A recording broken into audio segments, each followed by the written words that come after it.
જય માતાજી, જય શ્રી કૃષ્ણ. મિત્રો, આજે આપણે જાણીશું કાર્તિક 2025માં ભગવાન હરિના આશીર્વાદ મેળવવા માટે કાર્તિક મહિનામાં દરરોજ કઈ ચાલીસાનો પાઠ કરવો જોઈએ એના વિશે આપણે આજે જાણીશું. તો ભગવાન હરિના આશીર્વાદ મેળવવા માટે કાર્તિક મહિનામાં દરરોજ આ ચાલીસાનો પાઠ કરવો. વિડીયો ગમે તો લાઈક શેર કરી દેજો. તો ચલો શરૂ કરીએ. 7 ઓક્ટોબરથી કાર્તિક માસ શરૂ થઈ ગયો છે. આ મહિનામાં તુલસી પૂજા ખાસ મહત્વપૂર્ણ માનવામાં આવે છે. દરરોજ તુલસી પૂજા કરવાથી ભગવાન વિષ્ણુનો આશીર્વાદ મળે છે. તેથી આ મહિના દરમિયાન તમે દરરોજ તુલસી ચાલીસાનો પાઠ કરી શકો છો. આ સમયગાળામાં તુલસી પૂજા શા માટે ખાસ છે? તો 7 ઓક્ટોબરથી કાર્તિક શરૂ થઈ ગયું છે. કાર્તિક મહિનો એ 8મો મહિનો છે જે ભગવાન વિષ્ણુની પૂજા માટે સમર્પિત છે. તુલસી ભગવાન વિષ્ણુને ખૂબ જ પ્રિય છે અને તેના વિના ભગવાન હરિને અર્પણ અધૂરું માનવામાં આવે છે. તેથી જો તમે ભગવાન વિષ્ણુના આશીર્વાદ મેળવવા માંગતા હોય તો તુલસી પૂજા દરમિયાન તુલસી ચાલીસાનો પાઠ કરવાનું ભૂલશો નહીં. શ્રી તુલસી મહારાણી, હું તમને નમન કરું છું. જો મારી સમસ્યા ગંભીર છે તો કૃપા કરીને મને થોડો નશો આપો. માતા, નમો નમો તુલસી મહારાણી. તેમનો મહિમા શબ્દોમાં વર્ણવી શકાય નહીં. વિષ્ણુએ તમને માન આપ્યું. તમારી મહાન ખ્યાતિ દુનિયામાં ફેલાઈ ગઈ. વિષ્ણુ પ્રિયા, જય જય તિભવની, ત્રણેય લોક સુખી થાઓ. જે કોઈ ભગવાનની ભક્તિ કરે છે તે તમારા વિના સફળ થશે નહીં. જે ઘરમાં તમે નથી રહેતા ત્યાં વિષ્ણુ નથી રહેતા. હંમેશા દરરોજ જે યાદ આવે છે તે કરો. તેના કારણે બધું પૂર્ણ થાય છે. કાર્તક મહિનામાં તમારી મહાનતા આખી દુનિયા જાણે છે. જો કોઈ કુંવારી સ્ત્રી તમારી પૂજા કરે છે તો તેને સુંદર પતિ મળે છે. જો તમે દરરોજ સ્ત્રીઓની પૂજા કરો, દરરોજ સ્ત્રીઓ પૂજા કરે તો તમને સુખ અને સંપત્તિનો આશીર્વાદ મળશે.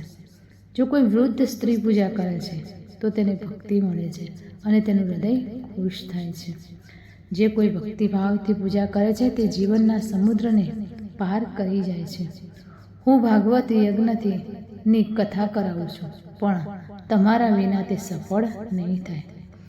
છાયા તો પ્રતાપ જગ ભરી, ધ્યાન તુમ્હી સકલ ચિત ધારી. તમે યંત્રો અને યંત્ર સામગ્રીની માતા છો. બધા કાર્યો એક ક્ષણમાં પૂર્ણ થઈ જશે. માતા, તું દવા જેવી છે. તારી ખ્યાતિ આખી દુનિયામાં જાણીતી છે. દેવતાઓ, ઋષિઓ, સંતો અને તપસ્વીઓ હંમેશા તમારી સ્તુતિ કરે છે. વેદ અને પુરાણોએ તમારા ગુણગાન ગાયા છે પણ તમારો મહિમા ગવાતો નથી. નમો નમો જય જય સુખકારણી, નમો નમો જય દુઃખ નિવારણી. સુખ અને સંપત્તિ આપનાર, નમો નમો પાપો કાપવા માટે છેણે. નમો નમો ભક્તો, દુઃખ દૂર કરનાર. નમો નમો દુષ્ટોના અભિમાનને દૂર કરનાર. નમો નમો ભાવ ઉતરાણી. નમો નમો પરલોકમાં સુધારો. આપણા ભક્તોના ઉદ્ધાર માટે નમો નમો. લોકોના કલ્યાણ માટે નમો નમો. નમો નમો જય કુમતી નાશવાણી. નમો નમો સુખ ઉપજાવની. જયતી જયતી જય તુલસી માઈ. હું તને માથું નમન કરું છું. મને તમારો પોતાનો માનો ને મને સ્વીકારો અને મારી સમસ્યાઓ જાતે જ ઉકેલો. હું તમને વિનંતી કરું છું કે માતા, કૃપા કરીને મારી આશાઓ પૂર્ણ કરો. હું હાથ જોડીને તમને શરણાગતિ આપું છું અને દિવસ રાત તમારા ગુણગાન ગાઉં છું. હે માતા, હવે કૃપા કરીને મને આશીર્વાદ આપો. મારું આખું શરીર શુદ્ધ બને. માતા મંગો, કૃપા કરીને મને આ વરદાન આપો. મારી બધી ઈચ્છાઓ પૂર્ણ કરો. મને કોઈ નિયમોનું પાલન કરવાની આવડતી નથી. કૃપા કરીને મારા પાપો માફ કરો. જે 12 મહિના પૂજા કરે છે તેના જેવું દુનિયામાં કોઈ નથી. પહેલાં ગંગાજળ લાવો અને પછી તેને સરસ સ્નાન કરાવો.